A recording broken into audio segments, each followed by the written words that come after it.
Have you ever noticed that weird cycle we get stuck in? You want something, you get it, you feel good for a bit, and then, poof, the satisfaction fades, and you're already looking for the next thing. Or maybe you didn't get what you wanted, and now you just feel frustrated and empty. It's a universal human experience, and it's something ancient wisdom has been talking about for thousands of years.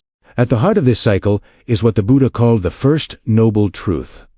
Life inevitably involves suffering, or what we might call dissatisfaction. Now, suffering can sound like a really heavy word, like it's all doom and gloom. But it's not just about major tragedies. It's also that level hum of anxiety, that feeling of, is this all there is? Or the constant chase for more, better job, a newer phone, more likes on social media. This feeling is known as dukkha in Sanskrit, and it's a fundamental part of our human condition.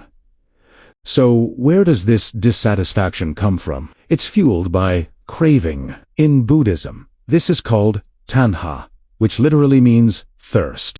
Think about how intense thirst can be. It consumes your thoughts.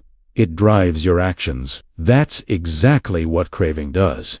We have this deep-seated thirst for pleasant experiences, for things to be a certain way, and an equally strong aversion to unpleasant ones.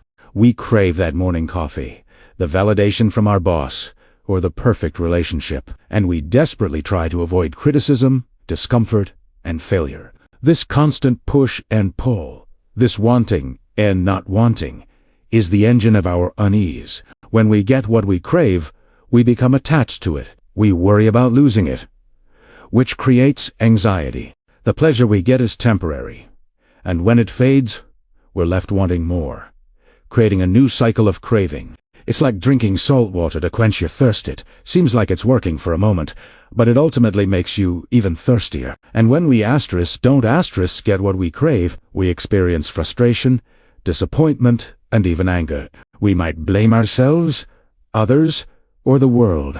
This creates a different kind of pain, but it stems from the very same source: our attachment to a desired outcome. We had a picture in our mind of how things should be, and reality didn't match up. The gap between our expectations and reality is where a lot of our suffering lives. So, what's the point of understanding all this?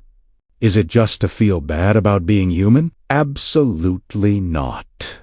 The first step to solving any problem is to clearly understand what the problem is. By recognizing that this cycle of craving and dissatisfaction is a natural part of our experience, we can stop blaming ourselves for it. We can start to observe it with a bit of distance and curiosity. Instead of being swept away by every desire or aversion, we can begin to ask, where is this feeling coming from? What am I really looking for? Acknowledging the first noble truth isn't about giving up or becoming passive. It's the exact opposite. It's about empowering ourselves with awareness.